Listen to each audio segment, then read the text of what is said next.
Hello बच्चों, I am Rashmi your maths teacher. तो इस वीडियो से आज हम स्टार्ट करेंगे question number 12। The sum of the first four terms of an AP is 56। तो ये आपको यहाँ पे क्या कह रहा है, कोई भी एक एपी है जिसकी पहली चार टर्म का जो सम है वो 56 है। The sum of the last four term is 112। Last की यानी कि कोई भी एपी चल रही है उसकी पहली चार का सम करना है और लास्ट की चार का सम करोगे तो यहाँ पे कितना आएगा, 112 आ जाएगा। If it's first term is 11 और इसकी फर्स्ट टर्म आपको यहाँ पे दी हुई है 11, मतलब आपको ए यहाँ पर पता है।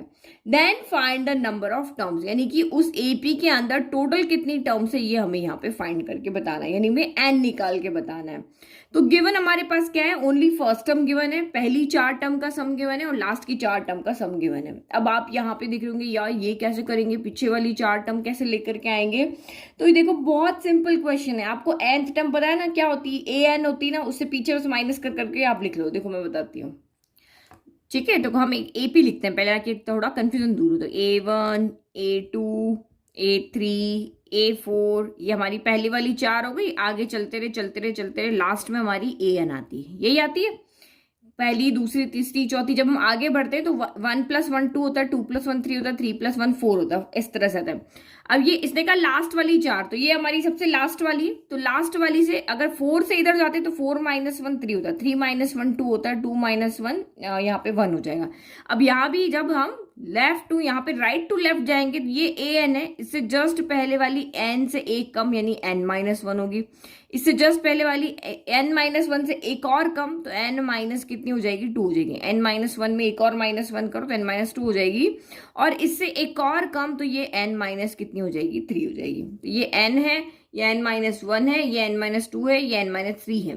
तो ये हमारी यहाँ पे हम लिख देते हैं कि बी एन ए पी है। जितनी टर्म हमें चाहिए थी वो हमने यहाँ पे लिख दिया, पहले की चार लिख दी, लास्ट की चार लिख दी। अब आपको क्वेश्चन में यहाँ पे क्या गिवन है, sum of first four term. तो पहली फोर टर्म का सम करो, A1 plus A2 plus A3 plus A4, ये हमें यहाँ पे कितना दिया हुआ है, 56 दिया हुआ है। फिर इसने कहा लास्ट की फोर टर्म का सम करो, तो AN-3 plus AN-2 plus AN-1 plus AN equal to कितना हो गया, 112 हो गया। तो बहुत सिंपल है, पहले की चार टर्म जैसी थी वैसे की वैसी यहाँ पे लास्ट की चार टर्म है। बस आपको ये लिखना आना चाहिए कि n से पहले वाली उससे एक कम होगी, इससे एक कम यहाँ होगी, इससे एक कम यहाँ होगी। तो बस -1 करते रहो, इसमें एक -1 गया तो माइनस माइनस माइनस प्लस हो जाता है, तो 1+1 2 हो जाएगा और यहाँ पर 2+1 3 हो जाएगा और नेगेटिव साइन आएगा क्योंकि दोनों नेगेटिव है। बस अब हमारी ये एपी है, तो एपी से तो हमें टर्म बनाने आता है, हमारे पास फॉर्मूला होता है एपी से टर्म बनाने वाला, ए एन इक्वल टू कितना होता है, a plus n-1 into D, यही होता है। तो A1 आपका यहाँ पे कितना हो जाएगा, A1 तो आपका फर्स्ट टर्म है तो A ही रहेगा। A2 कितना हो जाएगा, तो यहाँ पे n की जगह 2 रखो तो a प्लस 2-1 इंटू डी, यानी कि आपका a प्लस ये कितना हो जाएगा, d हो जाएगा। और A3 देखो यहाँ पे 2 है तो यहाँ एक d आया है, 1 है तो एक भी नहीं आया। अब 3 है तो यहाँ पे कितने d आ जाएंगे, 2d आ जाएंगे। और 4 है तो यहाँ पर आपके a प्लस 3d हो जाएंगे और ये हमें यहाँ पे 56 गिवन है। और क्वेश्चन में हमें फर्स्ट टर्म भी गिवन है, ये भी हमें यहाँ पे गिवन है। तो ये पहले इसको सॉल्व कर ले फिर देखते हैं। तो देखो 1 2 3 4 4 टाइम यहाँ पर a है और d 3 4 5 6 टाइम यहाँ पर d है। तो 4a plus 6d equal to हमें दिया हुआ है यहाँ पर 56 दिया हुआ है। तो और क्या करें, अब यहाँ पे हमें a गिवन है तो a की वैल्यू पुट कर देते हैं। तो here given a equal to 11, first term है ना, ये 11 आपकी यहाँ पर क्या है, फर्स्ट टर्म क्वेश्चन में आपको गिवन है तो इसकी वैल्यू हमने यहाँ पे पुट कर लिया ना। उसको फिर से सॉल्व करें तो इसको फिर से सॉल्व किया, यहाँ पे a की वैल्यू रख करके तो ये 4 हो गया, a की जगह हमने 11 रखा प्लस 6d इक्वल टू 56 हो गया। तो यहाँ से हमारी d की वैल्यू आ जाएगी। तो जो वैल्यू हमारी इस इक्वेशन से निकल रही है ना, हम बस वही निकाल रहे हैं और कुछ नहीं करे। जो क्वेश्चन में किया दिया हुआ था यहाँ पर उसको हम लेकर चल रहे हैं, जो वैल्यू गिवन है वो पुट किया, जैसे जैसे हमें गिवन की हेल्प ले रहे हैं वैसे वैसे उसको सॉल्व करें। तो ये 44 हो गया, 6d हो गया। हमें तो n की वैल्यू निकालनी है बट इस इक्वेशन से हम d की वैल्यू निकाल सकते, निकाल ले, कहीं पे जरूरत पड़ेगी तो उसको यूज कर लेंगे। तो 6d इक्वल टू 56 हो गया, प्लस का 44 इधर गया तो ये माइनस का 44 हो गया। तो 6d इक्वल टू 6 - 4 2 5 - 4 1 हो गया। तो d तो यहाँ से हमारा सीधा का सीधा कितना आ रहा है, 2 आ रहा है। तो यहाँ से हमारा d कितना आ गया, 2 आ गया। ठीक है, अब देखते हैं इधर यहाँ पे क्या मिलता है हमें। जब इधर वाले गिवन को हमने सॉल्व किया तो हमें तो डी मिला। अब यहां से देखते हैं हमें क्या मिलता है। अब सेम अगेन आप यहाँ पे ध्यान रखना है, एन की जगह एन माइनस 3 रखना है। सेम जैसे यहाँ पे फॉर्मूला लगा, देखो यहाँ नंबर में चीज थी तो आपको यहाँ पे दिक्कत नहीं हुई, लेकिन यहाँ पे थोड़ा सा सोच समझ के करना है, गड़बड़ नहीं करना है। एन की जगह पे अब हमें रखना है एन माइनस 3, तो ए तो ए ही रहेगा। ठीक है, तो इसका ए एन माइनस 3 कितना हो जाएगा, तो ये हो जाएगा ए प्लस एन की जगह पे रखेंगे एन माइनस 3 और -1 क्वेश्चन का, और ये डी हो गया। यही हो रहा है, एन की जगह पे एन माइनस 3 रखा। देखो जो जहां होता है वहीं रखते हैं। ए एन था तो एन की जगह पे एन ही रखा, एन माइनस 3 तो एन की जगह पे एन माइनस 3 रखेंगे। बस इस एन की जगह पे वैल्यू पुट करते जाना है, फिर हम बाद में सॉल्व करेंगे। ए एन माइनस 2 तो ए प्लस एन की जगह पे रखेंगे एन माइनस 2 और -1 यहाँ पे पहले से है, और ये हमारा मल्टीप्लाई में हो गया डी। फिर आपका यहाँ पे ए एन माइनस 1, तो अब एन की जगह एन माइनस 1 रखो, तो ए प्लस एन माइनस 1 और एक और -1 इंटू डी हो गया। और ए एन तो हमें पता ही है, A plus N minus 1 into D हो गया, और ये सबकी वैल्यू हमारी 1 1 2 के इक्वल आ रही है। तो देखो ए तो यहाँ पे वैसे ही ऐड होंगे जैसे यहाँ हो गए 1 टाइम 2 टाइम 3 टाइम 4 टाइम, तो ये आपका यहाँ पे हो गया 4 टाइम ए हो गया। अब अंदर वालों को सॉल्व करना पड़ेगा, तो हम यहाँ पे क्या करें कि डी को कॉमन ले लें, या यहाँ पे पहले चलो इनको सॉल्व कर लेते हैं। ये नंबर से यहाँ पे सॉल्व हो रहा है, पहले इनको कर देते हैं। तो ये हो जाएगा माइनस माइनस प्लस हो गया, तो ये एन 3 + 1 4 हो गया, साइन नेगेटिव आएगा, तो ये डी हो गया। फिर यहाँ पर भी आपका एन और माइनस माइनस प्लस, तो 2 + 1 3 हो गया, साइन नेगेटिव और डी हो गया। फिर यहाँ पर माइनस माइनस प्लस होता है, तो 1 + 1 आपका यहाँ पे 2 हो गया, साइन नेगेटिव, और ये डी हो गया। और यहाँ पे तो आपका यही रहेगा एन -1 इंटू डी, और ये 1 1 2 हो गया। अब हम यहाँ से क्या कर सकते हैं, सॉल्व करना है ना हमें, तो जाकर के एन की वैल्यू निकालनी है। तो एन की वैल्यू निकालेंगे कैसे, देखो हमें ए की वैल्यू भी पता है। देखो इस इक्वेशन में 3 वेरिएबल है, ए है, डी है और एन है। ए वैल्यू में पता है, डी वैल्यू में पता है, तो एन की वैल्यू तो इजीली आ जाएगी ना। होगा देखो कितना इजीली क्वेश्चन हो गया। तो ये 4a आपका एज इट इज रह गया, डी हमने बाहर कॉमन ले लिया, तो अंदर कौन बचा, इधर इस ब्रैकेट से n - 4 बचा। यहां से डी बाहर लिया, अंदर कौन बचा, देखो बाहर प्लस का साइन है ना, तो साइन चेंज नहीं होंगे, जैसे है वैसे के वैसे ही रहेंगे। फिर इस वाले ब्रैकेट से n - 2 बचा, इस वाले ब्रैकेट से n - 1 बचा, और इक्वल में 1 1 2 चल रहा है। पहले इसको सॉल्व कर ले, उसके बाद हम a और d की वैल्यू रखते हैं। तो फिर ये 4a + d हो गया। n n n n कितनी टाइम n है, तो ये 4 टाइम n है। नेगेटिव, सारे नंबर के सामने नेगेटिव है तो माइनस माइनस प्लस होता है, चाहे वो 10 बार भी क्यों ना आ जाए। तो 4 + 3 कितना हो गया आपका 7 हो गया, 7 + 2 9 हो गया, 9 + 1 आपका 10 हो गया, और सारे नेगेटिव है इसलिए साइन यहाँ पर क्या आएगा, नेगेटिव आएगा। तो ये हो गया हमारा यहाँ पे सॉल्व। कितना इजीली हमने यहाँ पे सॉल्व कर लिया, कोई दिक्कत ही नहीं हो रही है। तो अब आप यहाँ पे क्या करो, अब आगे ये सॉल्व नहीं हो रहा ना, नाउ अब आप यहाँ पे वैल्यू पुट करो। किसकी वैल्यू पुट करो, पुटिंग हमारे पास डी की वैल्यू, नहीं ये चीज हमें यही थोड़ी ना दी हुई थी, इसने हमारी डी की वैल्यू निकाल के दी हमको। ए 11 है, डी आपका यहाँ पर 2 है, क्योंकि क्वेश्चन को तो पता है कि ये जो हमारी इक्वेशन आएगी इसमें 3 वेरिएबल आएंगे, तो वैल्यू निकालने के लिए, डी निकालने के लिए भी तो कोई कंडीशन देंगे ना, क्योंकि हमें तो यहाँ क्वेश्चन में तो एक ही वेरिएबल निकालने के लिए कहा, इसने हमें थोड़ी ना कहा आप डी निकाल के दो। लेकिन जब हमने सॉल्व किया तो देखा भाई इसमें तो 3 वेरिएबल आ रहे हैं, तो इसने हमारी हेल्प की डी निकालने के लिए। अब पुट करो, तो ये 4 ए की जगह हमने 11 रखा, प्लस डी की जगह हमने 2 रखा, 4 and -10 = 1 1 2 हो गया। तो ये हो गया 44, तो ये हो गया 44, 2 को अंदर लेकर के गए, तो ये हो गया 4 2 8 n हो गया, प्लस माइनस माइनस 10 2 20 हो गया, = 1 1 आपका 2 हो गया। तो 8 n 44 में से 20 गया, तो ये आपका प्लस का 24 बचा। क्या बचा, प्लस का 24। अब आप यहां से क्या करो, 24 को उधर लेके जाओ, तो 8 n = 1 1 2 माइनस का 24 हो गया। तो 8 n = 1 1 2 में से 24 गया, 88 हो गया। n = 88/8, यानी कि कैंसिल होके आ गया 11, यानी कि n = यहां से क्या आ गया 11, यानी नंबर ऑफ टर्म्स इसमें कितनी है, इस वाली एपी में टोटल 11 टर्म्स है। देखो कितना सिंपल क्वेश्चन था, जैसे उसने बोला वैसे हमने कहा कि हमें एक एपी जनरेट करने आती है, A1 A2 A3 A4 से लेकर के AN तक होती है। अब पहली 4 तो हमें मिल जाती है क्योंकि हम कितनी बार इस एपी को लिख चुके हैं, लास्ट 4 आपको लिखने में थोड़ा सा ध्यान देना है, और जैसे क्वेश्चन ने कहा वैसे ऐड करके सॉल्व किया तो हमें यहाँ पे एंड मिल गया। ऐसा कोई नया काम नहीं किया, जो हमें पता है बस वही लिखा, बस ये चीज आपको यहाँ पे वेरिएबल के फॉर्म में लिखने आनी चाहिए। नाउ नेक्स्ट, तो क्वेश्चन नंबर 13 आप यहाँ पे देखो, ये थोड़ा दिमाग लगाने वाला क्वेश्चन है, सीधा सीधा क्वेश्चन नहीं है। If a plus b x upon a minus b x equal to b plus c x upon b minus c x equal to c plus d x upon c minus d x, x जहां पे zero नहीं है, then show that, अगर ये आपके पास यहां है means कि ये इसके इक्वल है, ये इसके इक्वल है, मतलब तीनों आपस में एक दूसरे के इक्वल है, तब आप शो करके बताओ कि ए बी सी डी जो है वो जीपी में है। ए बी सी डी कौन, यहाँ क्वेश्चन में आपको दिख रहा है ना, ये ए बी सी डी जो गिवन है कि ये तीनों आपस में इक्वल है, तो शो करके बताओ कि जो ए बी सी और डी है, ये जो वेरिएबल है इसके अंदर, वो आपके जीपी में होंगे। तो दिमाग लगा करके सोचो, अगर कोई भी टर्म को हमें जीपी में शो करना है तो कैसे करते हैं।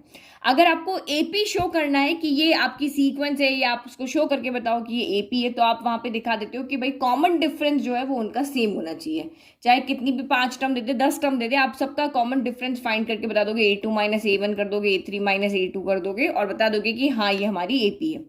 जीपी में क्या करते हो, जीपी में हम शो करते हैं कि जितनी भी टर्म आपको दे रखी है उनका कॉमन रेशियो सेम होना चाहिए। तो कॉमन रेशियो क्या होता है, A2 अपॉन A1 होता है, इक्वल आना चाहिए आपका A3 अपॉन A2 के, वो इक्वल आना चाहिए आपका A4 अपॉन A3 के। तो ये रेशियो, अगर ये सबका रेशियो अगर सेम आ रहा है, दैट मीन्स वो जीपी है। तो यही तो हमें पता है, एपी का भी लॉजिक पता है, जीपी का भी लॉजिक पता है, चाहे दुनिया की कोई भी सीक्वेंस आ जाए, हम यहाँ पे हमारे पास जो फंडा है उससे हम उसको जीपी या एपी प्रूव कर सकते हैं।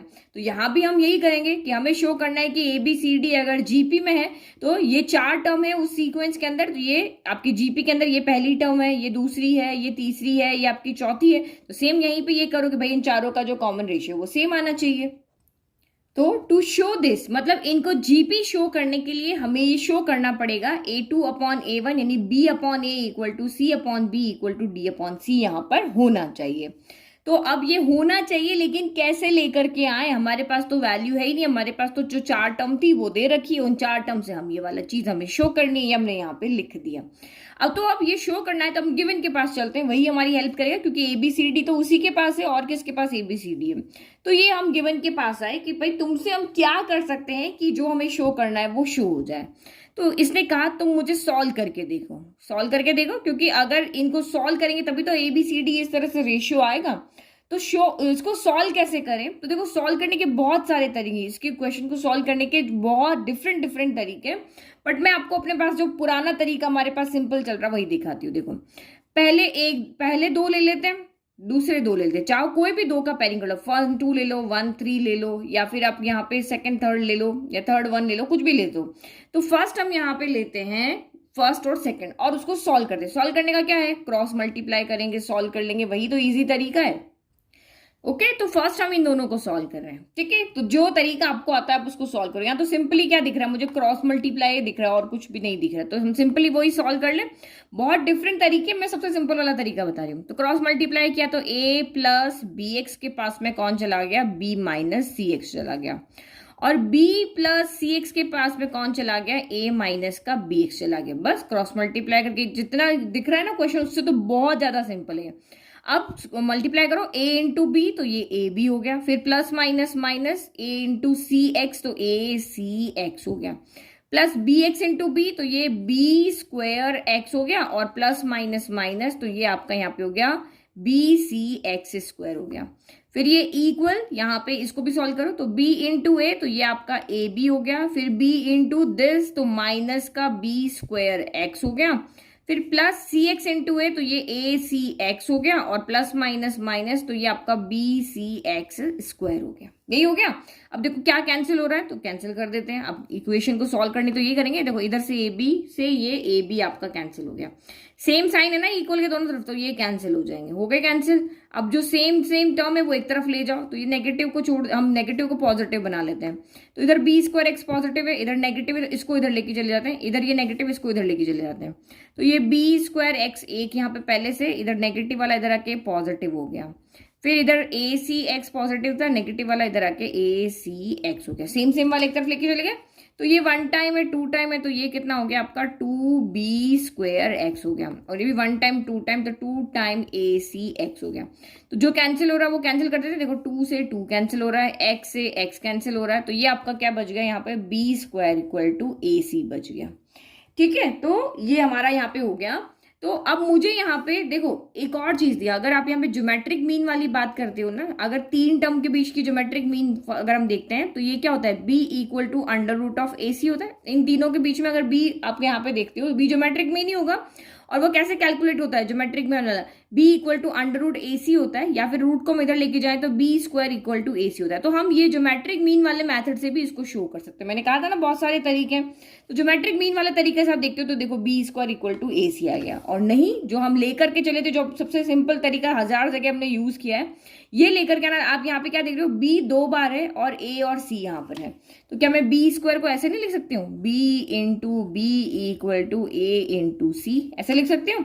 अब मुझे b upon a equal to c upon b चाहिए, तो मैं b अपॉन a करना है तो a को मैं इधर लेके चली जाऊँ, b को इधर लेके चली जाऊँ, तो b upon a equal to ये b इधर आ गया तो c अपॉन b हो गया। तो मतलब पहला पार्ट जो मुझे यहाँ पे शो करना था वो तो मैंने यहाँ पे शो कर लिया, मतलब ये वाला पार्ट मेरा यहाँ पे शो हो गया। अब मैं ये वाला और लेके आ जाती हूँ, तो ये कॉमन जो होगा ये तीनों को इक्वल कर देगा।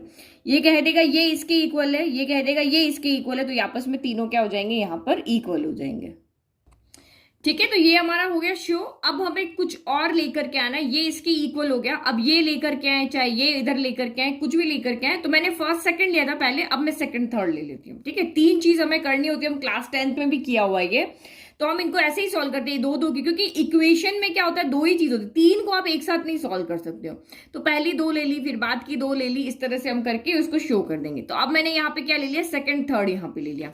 तो सेकंड थर्ड में भी वही आप क्रॉस मल्टीप्लाई करो यहाँ पे, तो ये वाला उधर चला जाएगा, ये इधर चला जाएगा, तो ये आपका यहाँ पे क्या हो जाएगा, b प्लस सी एक्स के साथ में कौन आ जाएगा, c माइनस डी एक्स आ जाएगा, और c प्लस डी एक्स के साथ में यहाँ पे कौन आ जाएगा, तो b माइनस सी एक्स आ जाएगा। बस अब मल्टीप्लाई करो, तो b इंटू सी, तो ये हो गया आपका bc, b इंटू डी, तो ये प्लस का यहाँ पे देखो प्लस माइनस माइनस हो गया, तो b डी एक्स हो गया।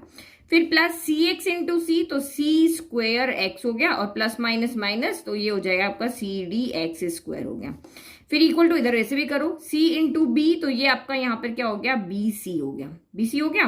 फिर c सी एक्स के पास आया, तो plus minus minus c square x हो गया। फिर plus d x into b किया, तो ये आपका बी डी एक्स हो गया, और प्लस माइनस माइनस, तो ये आपका हो गया यहाँ पे सी डी एक्स स्क्वायर हो गया। ठीक है, अब देखो फिर से BC से BC कैंसिल हो रहा है, CD एक्स स्क्वायर से CD x square cancel, same उधर शो जैसे हमने सॉल्व किया वैसे ही हो रहा है। अब BD एक्स के पास जाएगा तो नेगेटिव वाला पॉजिटिव के पास आएगा, तो ये यहाँ पॉजिटिव है ना, ये नेगेटिव को उधर ले लो, तो ये C स्क्वायर एक्स यहाँ पहले से, एक और यहाँ पे आ गया C स्क्वायर एक्स।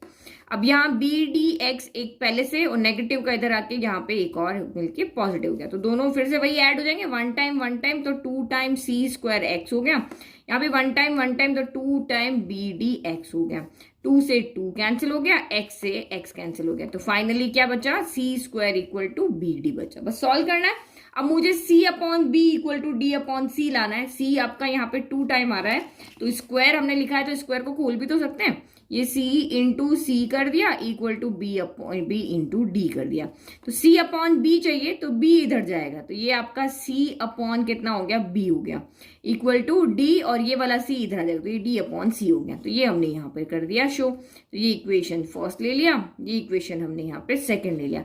तो देखो ये इस C अपॉन बी के ये इक्वल है, ये भी C अपॉन बी के इक्वल है, तो ये तीनों आपस में नहीं हो जाएंगे इक्वल, तो क्या लिख देंगे हम, फाइनल। ये हमारा final answer from first and second से हमने क्या लिख दिया कि ये तीनों, यहाँ पे 4 है उसमें से एक कॉमन है ना, ये तीनों आपस में यहाँ पे इक्वल है, तीनों आपस में इक्वल है, मतलब कि इनका कॉमन रेशियो जो है वो सेम है, दैट मीन्स ABCD जो है वो GP के अंदर है। ठीक है, ये हमारा हो गया सिंपल लॉजिक, जो हमें लॉजिक पता था वही लगा करके और हमने इस क्वेश्चन को यहाँ पर सॉल्व कर लिया। Now next, the question is let S be the sum. S यहाँ पे क्या कह रहा है कि सम है, P द प्रोडक्ट, P का मतलब प्रोडक्ट है, एंड R जो है the sum of reciprocal of n terms. तो यहाँ पे आपको क्या कह रहा है, S जो आपको यहाँ पे है वो एन टर्म्स का सम है, P जो है वो एन टर्म्स का प्रोडक्ट है, और R जो है वो जितनी भी टर्म है उनका रेसिप्रोकल करके आप सम कर दो एन टर्म्स का, वो R है इन अ GP, और सीक्वेंस आपका यहाँ पे कौन सा है, GP, ज्योमेट्रिक प्रोग्रेशन है। Prove that p square into r power n equal to s power n है। तो ये तो हमें यहाँ पे शो करना है। तो बहुत इजी क्वेश्चन है, प्रूव दैट वाले क्वेश्चन बहुत इजी है। आप यहाँ पे लेफ्ट में वैल्यू रखो और उसको राइट के इक्वल प्रूव कर दो, या राइट में वैल्यू रखो लेफ्ट के इक्वल प्रूव कर दो। तो उससे पहले हमें यहाँ पे बताना पड़ेगा कि पी क्या है, आर क्या है और एस क्या है। तो सिंपली इसने हमको कहा है कि भाई ये एक जीपी है, तो जीपी में फर्स्ट टर्म को हम ए कहते हैं और कॉमन रेशियो को हम आर कहते हैं। ठीक है, तो हमने यहाँ पे लेट कर लिया कि ये जो भी जीपी है उसकी पहली टर्म ए है और कॉमन रेशियो आर है। देखो एपी जीपी का क्वेश्चन आता है जिसमें आपको सीक्वेंस दिया ना हो ना, तो ये पहली लाइन तो एज इट इज आप वहां पे कॉपी मार लो, ये क्वेश्चन करने का तरीका होता है।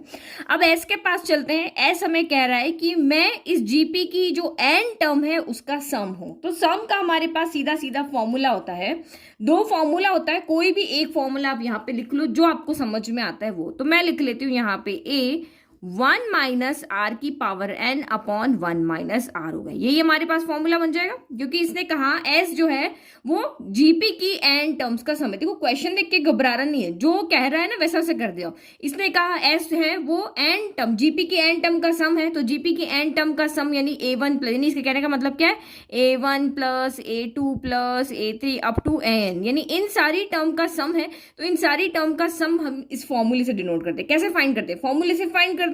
तो ये हमारे पास फॉर्मूला आ गया। अब आप यहाँ पे ए की वैल्यू रख दो, आर की वैल्यू रख दो, जितने टर्म का सम निकालना है वो एन की वैल्यू रख दो और आपका सम यहाँ पे आ जाएगा। तो ये जनरल फॉर्म में हो गया। अब इसने आगे क्या कहा, आर क्या है, इन्हीं एन सम्स का यहाँ पे क्या है, प्रोडक्ट है। यही कहा ना कि product of n terms of GP, तो जीपी की एन टर्म्स कौन है, A1 है। यहाँ पे सम कहा तो हमने सम कर दिया। अब इसने कहा कि ये प्रोडक्ट है, तो प्रोडक्ट कर लेते हैं, A1 A2 A3 N2 जा करके कहाँ तक की एन टर्म तक की सम का प्रोडक्ट है। अब देखो इसका फॉर्मूला हमें नहीं पता है, हमें टर्म फाइंड करने का फॉर्मूला पता होता है, हमें इन सारी जीपी की टर्म का सम फाइंड करने का फॉर्मूला पता होता है, लेकिन प्रोडक्ट का फॉर्मूला हमें नहीं पता होता। तो अब ये हमें सॉल्व करना पड़ेगा। तो देखो जीपी की पहली टर्म क्या होती है, पहली टर्म आपकी ए होती है। दूसरी टर्म क्या होती है, दूसरी टर्म ए आर होती है।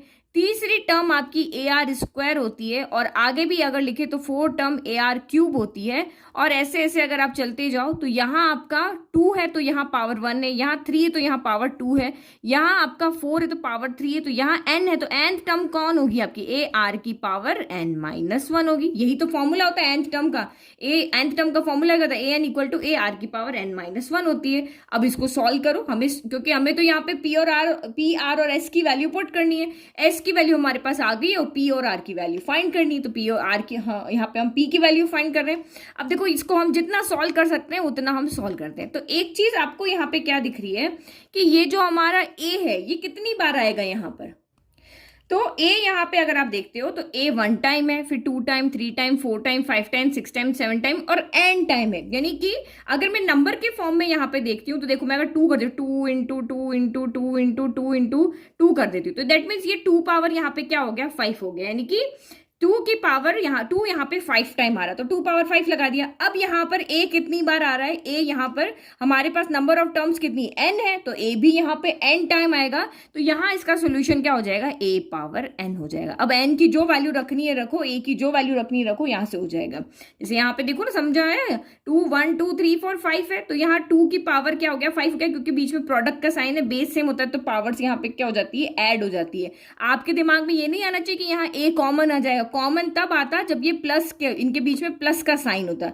प्लस के साइन में हम कॉमन लेते हैं, मल्टीप्लाई में हम इनको मल्टीप्लाई ही करते हैं। ये दोनों a मल्टीप्लाई होके a स्क्वायर होंगे, इन तीनों को लेंगे तो a क्यूब होंगे, 4 को लेंगे तो a पावर 4 होंगे, और n को लेंगे तो a पावर n होंगे। अब यहाँ पे ये बच गया, क्या बच गया, यहाँ पे a तो सारे बाहर आ गए, तो ये बचा r power 1 into r power 2 into r power 3, और ऐसे करते करते लास्ट हमारे हैं r पावर n माइनस 1 हो गया।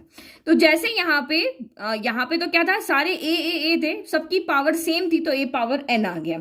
अब यहाँ पे क्या हो रहा है, सारे बेस तो सारे सेम है, लेकिन पावर सबकी यहाँ पे क्या अलग अलग है, ये 1 है, ये 2 है, ये 3 है, 4 5 6 ऐसे करके n माइनस 1 तक आएगा।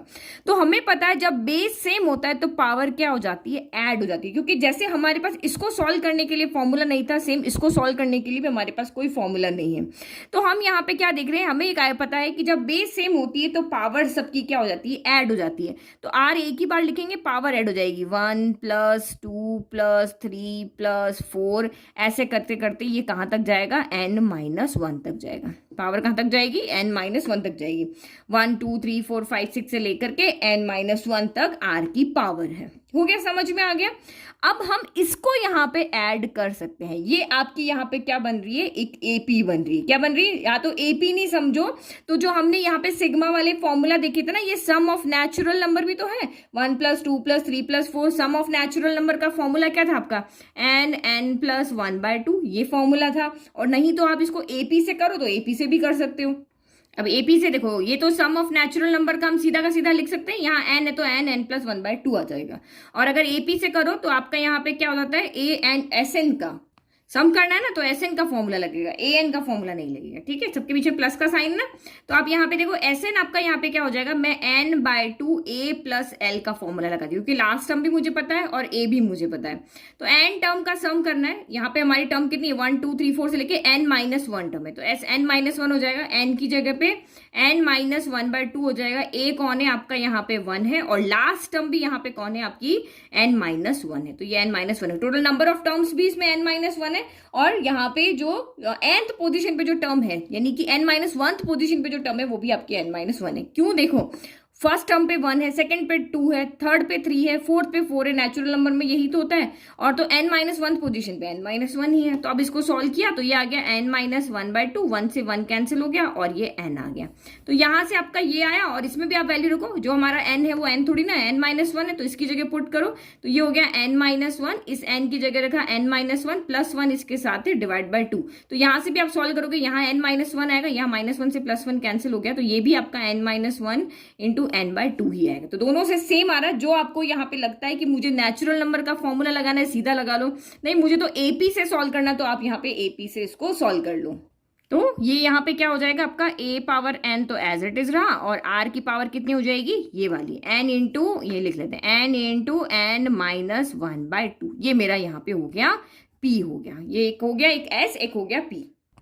ठीक है, तो S हमने कैलकुलेट कर लिया, P कैलकुलेट कर लिया। नाउ अब R कैलकुलेट करते हैं। तो R यहाँ पे क्या कर रहा है, sum of reciprocals of n terms in a GP। तो यानी GP में जितनी भी टर्म है उनका रेसिप्रोकल कर दो। रेसिप्रोकल करना मतलब ये न्यूमरेटर में तो इनको डिनोमिनेटर में लेके जाओ। ये A1 है ना, तो ये 1 क्या हो जाएगी, A1 हो जाएगी। तो ये आपका यहाँ पे हो जाएगा 1/A1 + 1/A2 + 1/A3, और लास्ट तक अगर हम जाते हैं तो ये 1/AN हो जाएगी। यही हो गया। अब A1 A2 की वैल्यू रख दो, क्योंकि हमें तो इसको सॉल्व करना है। तो A1 तो पहली टर्म आपकी A ही होती है, दूसरी टर्म आपकी A2 क्या होता है, GP है ना, GP में AR होगी, और अगर AP होता तो क्या होता है, A + D होती, और A3 में ये होती AR² होगी, और इस तरह से आगे आगे चलते जाओ तो AN वाली टर्म क्या होगी, AR की पावर n-1 होगी। बस अब इसको भी हमें यहीं पे एज इट इज सॉल्व करना है। तो देखो यहाँ बीच में किसका साइन है, प्लस का साइन है। तो GP में हमारे पास सम करने के लिए फॉर्मूलाज होते हैं। तो पहले हम देख तो लें, क्योंकि इसने कहा कि A1 A2 A3 ये तो हमारे GP में थे, लेकिन जब हमने इनका रेसिप्रोकल कर दिया तो अब ये जो सीक्वेंस है, क्या ये GP है या नहीं है। तो GP है या नहीं है ये चेक करने के लिए हम यहाँ पे क्या करना पड़ेगा, कि यहाँ पे देखो, अगर आपने AP किया था ना, तो AP में हमने 4 उसकी प्रॉपर्टी पढ़ी थी कि उसमें आप कुछ भी नंबर से डिवाइड कर दो, प्लस कर दो, माइनस कर दो, मल्टीप्लाई कर दो, हमेशा AP ही रहती है। लेकिन GP में हमने ऐसी कोई प्रॉपर्टी नहीं पढ़ी थी, तो हमें यहाँ चेक करना पड़ेगा। तो ये आपका A1 है, ये आपका यहाँ पे A2 है, ये आपका यहाँ पे A3। तो 3 से हमारा चेक करना इनफ है। तो देखो A2/A1 कितना आ रहा है, तो A2 कितना है, 1/AR है, और A1 कितना है, 1/A है। तो डिवाइड के साइन को मल्टीप्लाई में चेंज करो, तो 1/AR इंटू ये 1/A/1 हो जाएगा। A से A कैंसिल हो जाएगा, तो ये 1/R हो जाएगा। तो इसका मतलब A2/A1 1/R आ रहा है, तो A3/A2 भी इतना ही आना चाहिए। तो A3/A2 को कैलकुलेट करो, तो ये हो जाएगा 1/AR², और ये हो जाएगा 1/AR हो जाएगा। तो ये हो गया आपका 1/AR² इंटू 1/AR क्या हो जाएगा, AR/1 हो जाएगा। तो A से A कैंसिल हो गया, एक R से एक R कैंसिल हो गया, तो ये 1/R आ रहा है। तो यहाँ पे भी कॉमन रेशियो 1/R आ रहा है। यहाँ इसको आप यहाँ पे कंफ्यूज हो जाओगे, फिर ये कॉमन रेशियो लिख देते हैं। इसको क्या लिख रहे हैं, क्योंकि सेम सेम आ रहा है ना तो इसीलिए कंफ्यूज हो जाके इसको मैं कॉमन रेशियो लिख देती हूँ। यहाँ पे भी कॉमन रेशियो कितना आ रहा है, 1/r आ रहा है, यहाँ पे 1/r आ रहा है। दैट मीन्स ये आपकी यहाँ पे क्या है, ये आपकी एक जीपी है। तो जीपी में तो हम सम का फॉर्मूला लगा सकते हैं, सम का फॉर्मूला हमारे पास है, ये अभी मैंने ऊपर लिख करके बताया था, तो सीधा का सीधा लगा लेते हैं। वेरिएबल में तो आपको कोई सोचने की जरूरत नहीं, जो मर्जी वो फॉर्मूला लगा लो।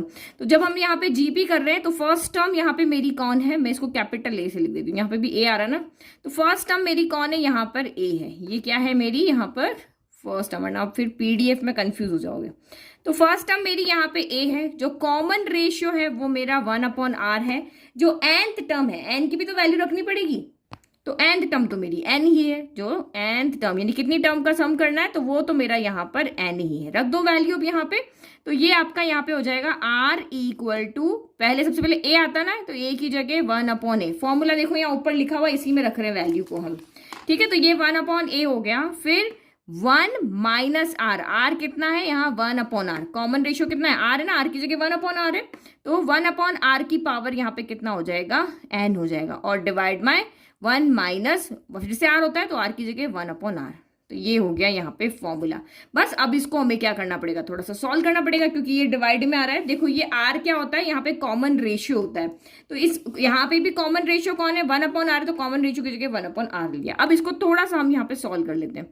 तो ये 1/a हो गया, ये 1 माइनस ये पावर इसके पास भी चली जाएगी, इसके पास भी चली जाएगी, तो 1 पावर n हो गया, r पावर n हो गया, और डिवाइड में भी यही रहेगा, 1 माइनस 1/r हो गया। तो थोड़ा सा हमें सॉल्व करेंगे तभी तो आगे कुछ कर पाएंगे। तो ये 1/a हो गया, अब यहाँ पे भी एलसीएम ले लेते हैं, यहाँ पर भी एलसीएम ले लेते हैं, तो बीच में एक बार अलग कलर से लाइन बनाती हूँ डिवाइड वाली, ठीक है। तो एलसीएम आपका यहाँ पे क्या हो जाएगा, 1 और r की पावर n का एलसीएम r की पावर n हो जाएगा, और 1 के पावर में कोई भी वेरिएबल ले लो वो 1 ही रहेगा, तो ये सीधा का सीधा r की power n minus 1/r power n हो जाएगा, और ये क्या हो जाएगा r माइनस 1/r हो जाएगा, यही होगा। देखो ये इधर चला जाएगा, r माइनस 1/r हो जाएगा। अभी छोटा सा डिवाइड तो आप खुद ही समझ सकते हो, तो ये 1/a एज इट इज हो गया। अब डिवाइड के साइन को मल्टीप्लाई में चेंज करें, तो r power n minus 1/r power n हो गया, और इनटू यहाँ पे r ऊपर चला जाएगा और r माइनस 1 यहाँ पे नीचे आ जाएगा, यही होगा। और ये सॉल्व कर लेते हैं, ये दोनों वाले सॉल्व हो जाएंगे, ये दोनों यहाँ पे साथ हो जाएंगे। देखो जो पहले से यहाँ सॉल्व नहीं होते उसको एक साथ लिख देते हैं, 1/a एज इट इज रहेगा, r की power n minus 1 as it is रहेगा, r माइनस 1 यहाँ पे एज इट इज रहेगा, ये भी सॉल्व नहीं होगा, लेकिन ये दोनों आपस में सॉल्व हो जाएंगे। कैसे होंगे, r/r की पावर n है, तो ये इसकी पावर कितनी 1 है, तो चाहे तो इसको नीचे लेकर के आ जाओ, चाहे इसको ऊपर के लेके चले जाओ। तो मैं इसको नीचे लेके आती हूँ, तो ये r नीचे आके क्या हो जाएगा, ये r की पावर n इंटू ये यहाँ पे क्या हो जाएगा, r की पावर -1 हो जाएगा, -1 हो जाएगा। देखो यहाँ +1 में था तो नीचे -1 हो गया, और बेस सेम होता है तो पावर क्या हो जाती है, ऐड हो जाती है, तो ये r की पावर n -1 हो जाएगा। या सीधा आप देख लो डिवाइड में जो होता है, जो ट्रेवल करके जाएगा वो नेगेटिव हो जाता है, तो ये ट्रेवल करके नीचे आया ना, तो ये -1 हो जाएगा, तो यहाँ पे r की पावर n -1 हो गया। तो ये हमारी किसकी वैल्यू आ गई, यहाँ पे r की। अब हमारे पास तीनों वैल्यू है, तो जो तीनों वैल्यू मैंने यहाँ पे कैलकुलेट किए वो तीनों मैंने यहाँ पे अलग लिख दिए, ठीक है। ये s वाली लिख दी, p वाली लिख दी, और जो r वाली हमने कैलकुलेट की थी ना सबसे नीचे, ये भी मैंने लिख दी। अब हमें जो प्रूव करना है उसके पास चलते हैं। अब हम मिशन के साथ आए हैं, हम p, r और s की वैल्यू यहाँ पे कैलकुलेट करके आए हैं, क्योंकि इसने कहा था ना मुझे प्रूव करके दिखाओ, तो हम p, r और n की वैल्यू लेकर आए हैं। तो s की पावर n, तो देखो s तो यहाँ पहले से ही सॉल्व है, सिर्फ पावर लगानी है, तो या तो इसको देख लो पहले, फिर इसको देख लो। तो मैं यहाँ पे पहले s पावर n को ही कैलकुलेट कर लेती हूँ, ताकि जो हमें शो करके लेकर के आना है, तो मैं पहले राइट हैंड साइड लेती हूँ, क्योंकि ये मुझे सबसे सिंपल दिख रहा है। तो s पावर n यहाँ पे क्या हो जाएगा कि ये जो हमारा s है, इसके इधर भी पावर लगा लो, इधर भी पावर लगा लो।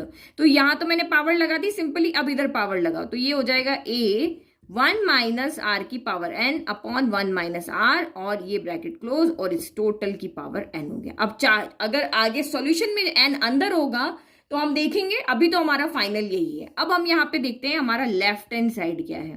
तो लेफ्ट हैंड साइड हमारा यहाँ पे क्या है, p² r पावर n है, लेकर आए, और p की वैल्यू रखें, r की वैल्यू रखें, तो रख देते हैं हम भी वैल्यू, p की वैल्यू यहाँ पे रखते हैं। तो p हमारा यहाँ पे क्या है, a पावर n, r की पावर n, n-1/2, तो रख लेते वैल्यू, ये हो गया a power n into r की पावर n, n-1/2, और इसका इसने क्या बोला, मेरा होल स्क्वायर करके दो।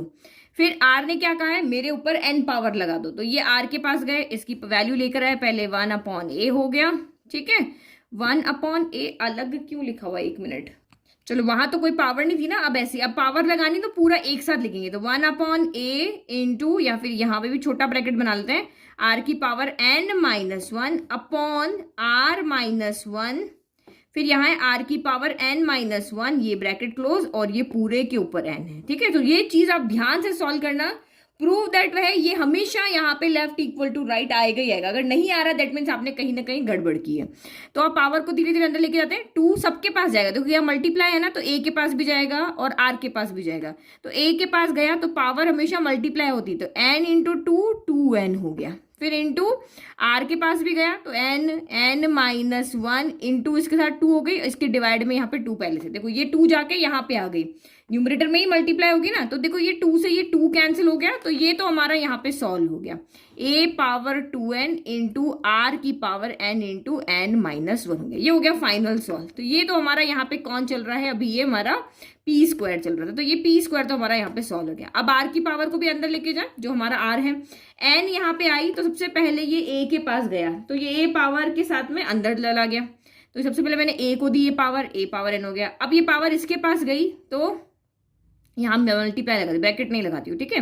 तो r की पावर n-1 है, इसका पूरा का पूरा यहाँ पे ये हो गया, फिर इधर भी हम यहाँ पे गए तो इसके भी पावर में लग जाएगी, तो ये r-1 की पावर यहाँ पर भी n हो गई, और यहाँ पर भी ये पावर आ जाएगी, तो ये r की पावर n इंटू n-1 हो गई। ये चीज आप ध्यान से करना, मैं इसीलिए समझा रही हूँ धीरे धीरे, इसके पास गया, इसके पास गया, इसके पास गया, और इसके साथ मल्टीप्लाई हो गया, क्योंकि ये पूरी एक टर्म है तो अंदर सेपरेट नहीं जाएगा, ये पूरा एक टर्म है ना, तो जैसे आप यहाँ पे देखो x प्लस वाई की पावर n जो होता है, यानी x प्लस वाई की पावर अगर 2 है तो हम इसको ऐसे थोड़ी ना लिख देते हैं x² प्लस y², ऐसे कभी नहीं लिखते ना, इसका एक फॉर्मूला होता है। तो ये जब पूरी एक टर्म आपकी यहाँ पे प्लस माइनस कोई ऑपरेशन के साथ है तो वो इसके होल स्क्वायर में लगेगी, पावर होल में लगेगी, तो सेम यहाँ पर भी ये पावर इसके होल में लगेगी, लेकिन ये एक अकेला है तो इसके साथ जाके मल्टीप्लाई, जैसे ये अकेला बैठा हुआ है, ये अकेला बैठा हुआ है तो इसका लग जाएगी, लेकिन ये पूरे अपने साथ एक ऑपरेशन लेके बैठा हुआ है तो इसके होल में आएगी पावर, ठीक है।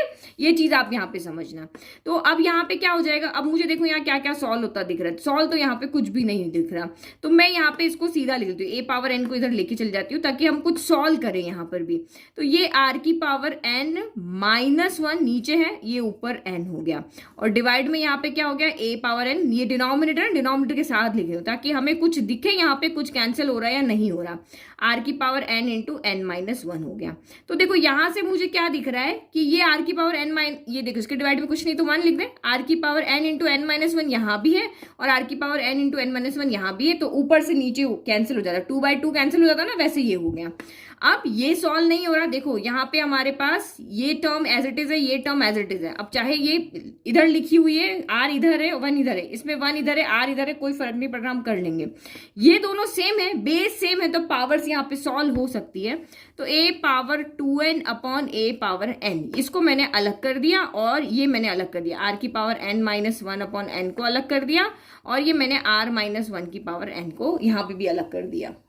अब क्या हो जाएगा, ये सॉल्व हो जाएगी, डिवाइड में है और बेस सेम है तो पावर क्या होती है, सब्ट्रैक्ट होती है, तो हमें a ऊपर चाहिए तो हम यहाँ पे सब्ट्रैक्ट कर दें, a की पावर 2n माइनस यहाँ पे क्या n हो गई, और अभी तक हम इसको जैसे रख रहे थे ना वैसे ही रखते थे, यहाँ पे r की पावर n-1 की पावर n हो गई और यहाँ पे r-1 की पावर n हो गई, ठीक है। ये हो गया हमारा यहाँ पे सॉल्व। अब यहाँ पे फिर से देखते तो ये a पावर 2n में से एक n गया तो n बच गया, यहाँ पे आपका r की पावर n-1 की पावर n बच गया, और यहाँ पे r-1 की पावर n बच गया, तो सबकी पावर n आ रही है, और जो हमारा s है उसमें होल पावर है, बाहर की तरफ पावर है, तो मैं भी यहाँ पे क्या करती हूँ, पावर को बाहर ले लेती हूँ। तो मैंने यहाँ पे भी यही किया, a को अंदर रख लिया और यहाँ पे r की पावर n-1 अलग कर दिया, r-1 अलग कर दिया, और इस पावर को मैंने तीनों से उठा करके बाहर रख दिया, एक अलग करके यहाँ पे लिख दिया। तो ये हमारा पूरा सॉल्व हो गया है, लेकिन डिफरेंस ये है कि ये 1 माइनस आर पावर n है और 1 माइनस आर है, और यहाँ पे हमारा r पावर n-1 r-1 है। तो बस क्या करना है, हम यहाँ से इसको सॉल्व कर लेते हैं, यहाँ पे ऊपर से माइनस कॉमन लेंगे तो जो नेगेटिव है वो पॉजिटिव हो जाएगा, जो पॉजिटिव है वो आपका नेगेटिव हो जाएगा। नीचे भी यहाँ पे भी हम माइनस कॉमन लेते हैं, जो नेगेटिव है वो पॉजिटिव हो जाएगा, जो पॉजिटिव है वो नेगेटिव हो जाएगा। तो ये यहाँ पे हो गया, माइनस से माइनस कैंसिल हो गया, और ये हमारा यहाँ पे जो हमें शो करना करना था वो हो गया। क्या हो गया, a इंटू 1 माइनस आर की power n upon 1 minus r whole power n, और यही हमारा यहाँ पे क्या है, RHS है। यही हमारा क्या है, RHS है। ये देखो RHS ये का यही है ना, तो आप यहाँ पे क्या लिख दोगे, here LHS equal to RHS हो गया, तो हैंस प्रूफ। थोड़ा सा क्वेश्चन लेंदी हो गया है लेकिन समझना जरूरी था यहाँ पे, ठीक है। तो बस हमने कैसे सॉल्व किया वो ये चीजें यहाँ पे आपको समझ में आनी चाहिए, क्या क्या हम यहाँ पे कर, बस सॉल्व करते जा रहे हैं, जैसे जैसे हमें जो दिख रहा है वैसे वैसे सॉल्व करते गए, क्योंकि हमारे दिमाग में जो टारगेट है वो ये वाला है कि हमें ये लेकर के आना है, इतना सबको सॉल्व करके हमें इतना छोटू सा यहाँ पे टर्म लेकर के आनी है। तो बस इसको करते जाओ और पावर्स को यहाँ पे सॉल्व करते जाओ, और हमारा यहाँ पे प्रूव हो गया। Now next question, question number 15 is the pth, qth and rth term of a AP are ABC। तो ये नया क्वेश्चन है, ये आपने 10th क्लास में पढ़ा हुआ, और 10th क्लास में ये एग्जाम में बहुत बार पूछा हुआ, फाइनल एग्जाम में, बोर्ड के एग्जाम में ये क्वेश्चन बहुत बार रिपीट हुआ है। तो ये आपको क्या कह रहा है कि कोई भी एक AP है, वो चल रही है, चलते चलते उसकी जो pth टर्म आई है वो A है, जो qth टर्म है वो B है, और जो rth टर्म है वो आपकी C है। तो जो गिवन है पहले वो लिख लेते हैं। तो जो गिवन है वो मैंने यहाँ पे लिख दिया। तो सबसे चीज आप यहाँ पे देखो, आप सोच रहे होंगे मैंने कैपिटल A को फर्स्ट टर्म और कैपिटल D को कॉमन डिफरेंस क्यों लिया है। तो जब भी क्वेश्चन में आपको कोई टर्म आपको कहे कि भाई पीथ टर्म आपकी A है, तो पीथ टर्म भी A है और फर्स्ट टर्म भी A है, तो दो एक ही वैल्यू दो जगह थोड़ी ना आ सकती है। तो इसीलिए मैंने कंफ्यूजन ना हो कि भाई कौन सी पीथ टर्म है कौन सी फर्स्ट टर्म है, तो इसीलिए मैंने यहाँ पे जो फर्स्ट टर्म है उसी को चेंज कर दिया। जो क्वेश्चन में गिवन है उसको थोड़ी ना हम चेंज कर सकते हैं। तो मैंने कह दिया कि भाई जो कैपिटल है मेरी फर्स्ट टर्म है, तो मैंने सोचा कि मैं D को भी कैपिटल ही कर देती हूँ। तो अब क्वेश्चन में आपको कह रहा है कि पीथ टर्म यहाँ पर A है, तो पीथ टर्म है कौन है, जो फॉर्मूला के अकॉर्डिंग टर्म आने चाहिए वो कौन है। तो किसी भी टर्म को फाइंड करने का फॉर्मूला होता है हमारा A plus n minus 1 into D। तो जब nth टर्म हमारी a plus N minus 1 into d है, तो pth टर्म कौन होगी, n की जगह p रख दो, qth टर्म कौन होगी, n की जगह q रख दो, और rth कौन होगी, तो n की जगह पे यहाँ पे r रख दो। क्योंकि ये आपको यहाँ पे क्या बताती है, टर्म फाइंड करके बताती है भाई 5वें नंबर पे कौन बैठा है तो n की जगह 5 रख दो, 10वें नंबर पे कौन बैठा है तो n की जगह पे आप 10 रख दो। तो ये हमारा यहाँ पे क्या हो जाएगा, हमारी फर्स्ट टर्म कैपिटल a है, तो मैं यहाँ पे कैपिटल a रख रही हूँ। तो a प्लस n की जगह पे यहाँ पे कौन है, अब p है, तो a plus p minus 1 into यहाँ पे d हो जाएगा। फिर नेक्स्ट आपका q टर्म क्या हो जाएगी, तो ये हो जाएगा a plus q minus 1 into D हो जाएगा, और जो rth टर्म है वो कौन हो जाएगी, तो a plus r minus 1 into D हो जाएगा। तो ये इसको हम 1 ले लेते हैं, इसको हम 2 ले लेते हैं, और इसको हम 3 लेते हैं। तो जो गिवन था वहां से हम जो जो काम कर सकते थे वो हमने कर लिया। अब हम शो दैट के पास आते हैं। अब ये कह रहा है कि आप शो करके बताओ कि q minus r into a, r minus p into b और p minus q into c जो है वो इक्वल 0 है। तो ये हमने यहाँ पे शो दैट लिख दिया। तो ये क्या कह रहा है कि आप लेफ्ट देखो, राइट में तो कुछ नहीं, ओनली 0 है, 0 से तो कुछ सॉल्व नहीं होगा। तो हम लेफ्ट साइड को लेकर के चलेंगे और प्रूव करके दिखाएंगे कि ये सॉल्व करने पर हमारा यहाँ पे 0 आ जाएगा। बट लेफ्ट साइड में करें क्या, यहाँ पे हम किसकी वैल्यू रखें, तो ना तो मेरे पास पी क्यू आर की तो वैल्यू कहीं भी नहीं है, क्योंकि पी क्यू आर यहाँ पे टर्म है, नंबर ऑफ टर्म, यानी क्लास में 10वां नंबर पे कौन बैठा है तो वो 10वां नंबर जो है वो आपका यहाँ पे टर्म है।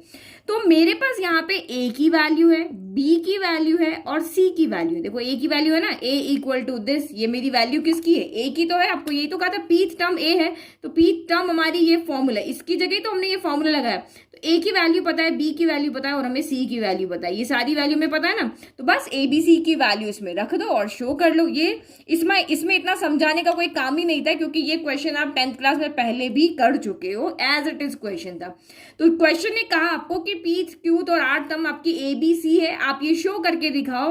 तो मैंने यहाँ पे क्वेश्चन को देख करके यही समझा कि मुझे यहाँ पे किसी की वैल्यू रख करके इसको सॉल्व करना पड़ेगा। तो मैं यहाँ पे क्या किया, ए बी सी की वैल्यू जो गिवन है वहां से कैलकुलेट करके मैंने पहले से रेडी रख ली, और अब मैं इसमें ए बी सी की वैल्यू रख देती हूँ। तो ये मेरा यहाँ पे हो गया क्यू माइनस आर, और स्मॉल ए की वैल्यू कौन है, तो ये हो गया A plus P minus 1 into D हो गई। फिर ये मेरा यहाँ पे r माइनस पी हो गया। अब b की वैल्यू कौन है, तो ये आपकी हो गई a plus q minus 1 into D हो गई। और फिर ये मेरा प्लस और p minus q as it is, और c की वैल्यू आप यहाँ पे रख दो a plus r minus 1 into D हो गई। तो ये हमने यहाँ पे किस में रखी है वैल्यू, लेफ्ट हैंड साइड के अंदर। अभी हम लेफ्ट हैंड साइड के अंदर वैल्यू रख रहे हैं और राइट हैंड साइड यहाँ पे हम शो करके लेकर के आएंगे। बस अब कुछ नहीं करना, अब बस आपको अपना दिमाग लगा के इसको सॉल्व करना है, जिसका जैसे मन करता है वैसे इसको सॉल्व करो। जो कहता है कि मैं सबको अंदर मल्टीप्लाई करूं, जो मर्जी आप यहाँ पे कर सकते हो, लेकिन एक स्मार्ट वे में कैसे सॉल्व करते हैं वो मैं आपको बताती हूँ। देखो, अगर मैं q माइनस आर को अंदर लेकर के जाती हूँ तो पहले ये a के पास जाएगा और उसके बाद ये जाएगा इस वाले के पास, क्योंकि ब्रैकेट के अंदर दो टर्म है ना, एक बार इसके पास जाएगा एक बार इसके पास। सेम ये जो r माइनस पी है, एक बार ये a के पास जाएगा और दूसरी बार ये दूसरी टर्म के पास, और यहाँ पे भी p माइनस क्यू एक बार a के पास जाएगा और एक बार r minus one into D के पास जाएगा।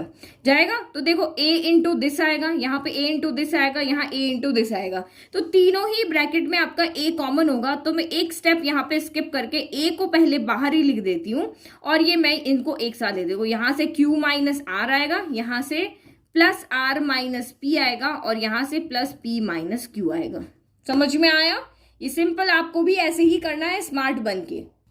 तो ये देखो, अगर नहीं समझ में आया ना तो मैंने यहाँ पे लिख दिया, पहले मैं सिर्फ इनको इसके पास लेकर गई हूँ a के पास, तो a into q minus r, a into r minus p, a into p minus q हो गया। तो तीनों में से मैंने a कॉमन ले लिया, तो अंदर अंदर वाले मैंने यहाँ पे लिख दिए। अब सेम, अब आप समझ गए होंगे, अब q माइनस आर इसके पास जाएगा, तो अब यहाँ पे ये ब्रैकेट होगा, ये होगा और d होगा, देन यहाँ पे ये ब्रैकेट होगा, ये ब्रैकेट होगा, d होगा, ये ब्रैकेट होगा, ये ब्रैकेट होगा और ये d होगा। तो मैं जो d यहाँ पे कॉमन है उसको बाहर लिख लेती हूँ, तो ये और ये आएंगे यहाँ पे मल्टीप्लाई में, q माइनस आर आएगा और p माइनस वन आएगा, यही आएगा। फिर इधर से कौन आएगा, इधर से आएगा आपका r माइनस पी आएगा और q माइनस वन आएगा, और यहां से कौन आएगा, तो यहां से ये ब्रैकेट आएगा और ये ब्रैकेट आएगा, p माइनस क्यू आएगा और r माइनस वन आएगा, और ये ब्रैकेट हो गया क्लोज। समझ में आ गया? तो देखो, मैंने इसको भी यहाँ पे लिख दिया है ताकि आपको डाउट हो तो आप समझ लो। ये यहाँ से डी कॉमन ले लिया, यहाँ से ले लिया, यहाँ से ले लिया, ये दो दो ब्रैकेट यहाँ से बच गए, ठीक है। बट एग्जाम में आपको ये लाइन लिखने की जरूरत नहीं, आपको स्मार्ट बन के इसको सॉल्व करना है। आप यहाँ पे क्या देख रहे हो, देखो क्यू, प्लस के क्यू से माइनस का क्यू कैंसिल, माइनस के आर से प्लस का आर कैंसिल, माइनस के पी से प्लस का पी कैंसिल।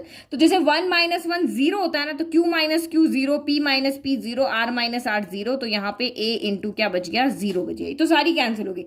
सेम यहाँ पर भी यही होगा, तो ये आपका प्लस का डी बच गया। बट अभी हमें ब्रैकेट खोल के दिखाना तो पड़ेगा, सीधा थोड़ी ना लिख देंगे।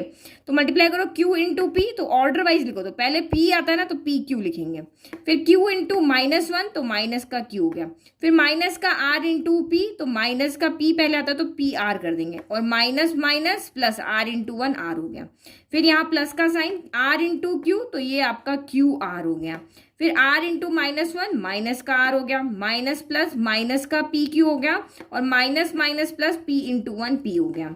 फिर p इंटू यहाँ पे r हो गया, फिर p into minus one, minus का p हो गया, माइनस प्लस माइनस का q r हो गया, और माइनस माइनस प्लस का यहाँ पे q हो गया। अब आपको यहाँ देखने की भी जरूरत नहीं है, आप सीधा का सीधा यहाँ पे लिख सकते हो a into zero plus d into zero, तो ये आपका यहाँ पे हो जाएगा zero plus zero equal to zero, और यही हमारा यहाँ पे क्या है, RHS है, ठीक है।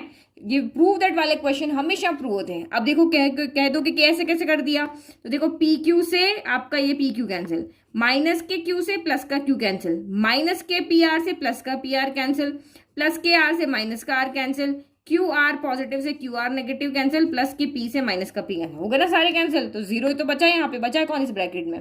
तो बिना सॉल्व किए भी आप यहाँ पे सीधा किया, लिखा, कोई यहाँ पे टाइम वेस्ट करने की जरूरत नहीं, सीधा करके आप इसको लिख दो, और ये हो गया यहाँ पर हमारा हैंड्स प्रूफ। देखो कितना सिंपल क्वेश्चन था, ये था ना सिंपल क्वेश्चन, तो ये तो हमारे लिए कोई नया नहीं था। अब नेक्स्ट क्वेश्चन देखो, तो क्वेश्चन नंबर 16, तो हमने अभी इससे पहले एक क्वेश्चन किया था, वो था हमारा 13, इसी में किया था। तो वो हमें यहाँ पे जीपी प्रूव करना था, यहाँ हमें एपी प्रूव करना है। तो दोनों को प्रूव करने के लिए क्या कंसेप्ट है वहां मैंने अलग समझाया था, अब यहाँ आप देखना। If a 1 upon b plus 1 upon c, b multiply में 1 upon c plus 1 upon a, और c 1 upon a plus 1 upon b are in AP, ये तीनों टर्म आपकी पहले से ही एपी में है। मतलब ये कॉमन डिफरेंस का जो रूल है कि दिस माइनस दिस और दिस माइनस दिस वाले रूल को फॉलो करती है, मतलब इनका कॉमन डिफरेंस जो है वो इक्वल है। तब आपको ये शो करके बताना है कि अगर ये तीनों एपी में है तो आप ये शो करके बताओ या प्रूव करके बताओ कि ए बी सी भी एपी में होंगे। ये हमें यहाँ पे प्रूव करके दिखाना है। तो आप यहाँ पे देखो, अगर आपको इंट्रोडक्शन अच्छे से याद है तो ये वाला क्वेश्चन जो अभी हमने किया था, देखो मैं दिखाती हूँ। ये जो हमने 13 किया था ना, ये भी बिल्कुल ऐसे ही। देखो ये अगर आपके यहाँ पे है जीपी में, तो आप यहाँ ये तीनों इक्वल है, तो आप ये शो करके बताओ कि ए बी सी डी आपके जीपी में होंगे। तो मैंने आपको दो तरीके बताए थे, तो अगर वो जीपी में है तो उनका कॉमन डिफरेंस जो होगा वो इक्वल होगा, b upon a equal to c upon b होगा, और d upon c equal to c upon b होगा। या फिर आप ज्योमेट्रिक मीन वाला मेथड भी लगा सकते थे कि इन तीनों के बीच का ज्योमेट्रिक मीन और इन तीनों के बीच का ज्योमेट्रिक मीन यहाँ पर लगा करके, और हम ये यहाँ पे शो कर सकते थे, क्योंकि देखो ये बी स्क्वायर इक्वल टू ए सी आ रहा था ना, तो जब हमने इसको सॉल्व किया था तब ये हमारा भी यही आ रहा था, बस इस फॉर्म में इसको लिखना था।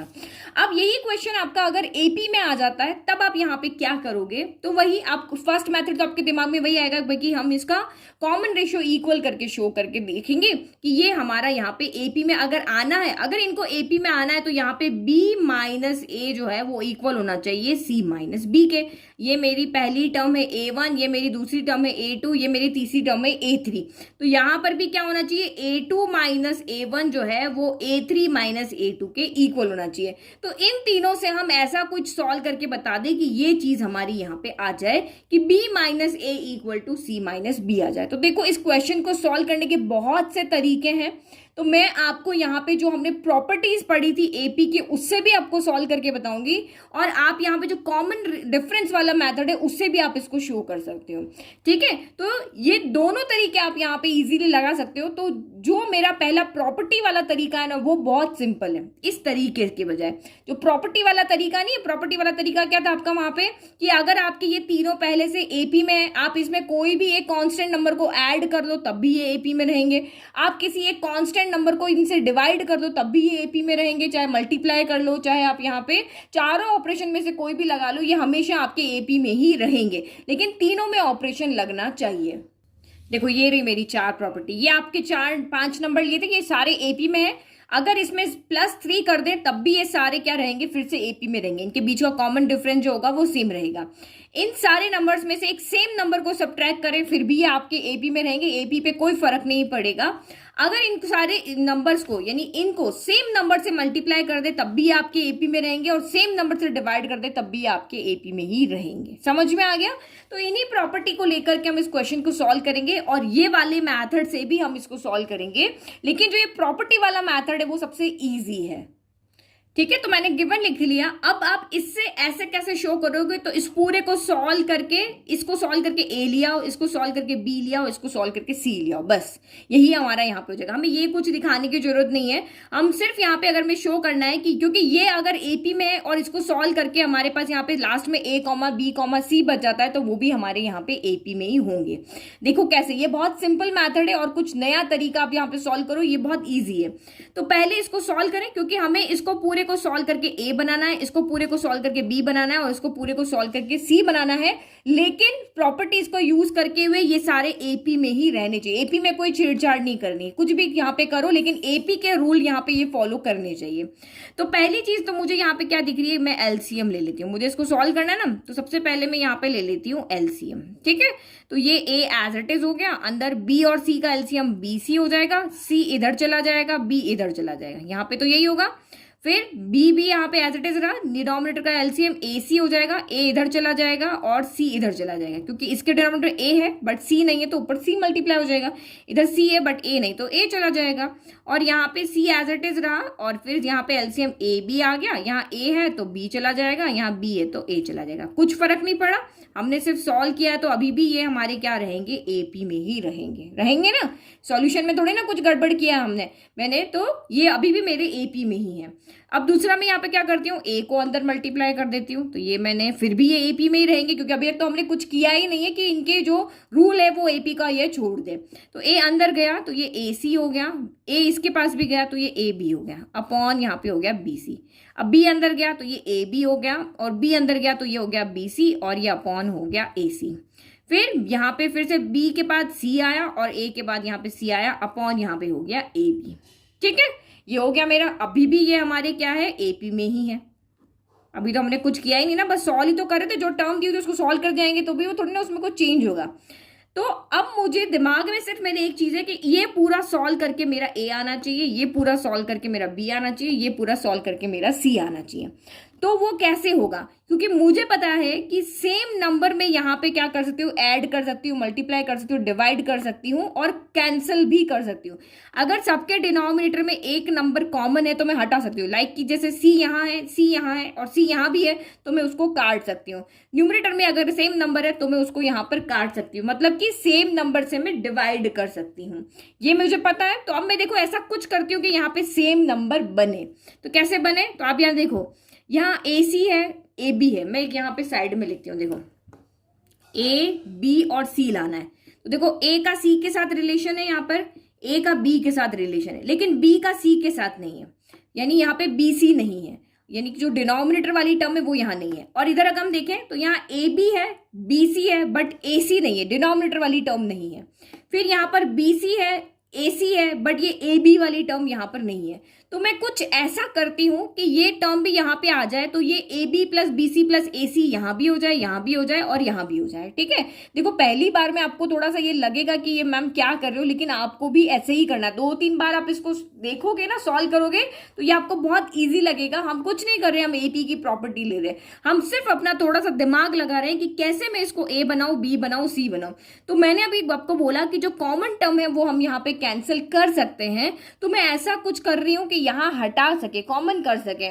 तो मुझे न्यूमरेटर में ए सी और ए बी दिख रहा है, अगर मैं यहाँ पे बी सी लेकर के आ जाऊं और यहाँ पर मैं ए सी लेकर के आ जाऊं, यहाँ पे मैं ए बी लेकर के आ जाऊं, तो न्यूमरेटर वाली टर्म सारी सेम हो जाएगी और वो सारी क्या हो जाएगी, आपकी कैंसिल आउट हो जाएगी। तो कैसे लेकर के आऊं, तो बी सी को तो मैं ऊपर ऐड नहीं कर सकती, अगर मैं ऊपर ऐड करूंगी तो मुझे सब्ट्रैक्ट भी करना पड़ेगा, वो तो नहीं कर सकते ना।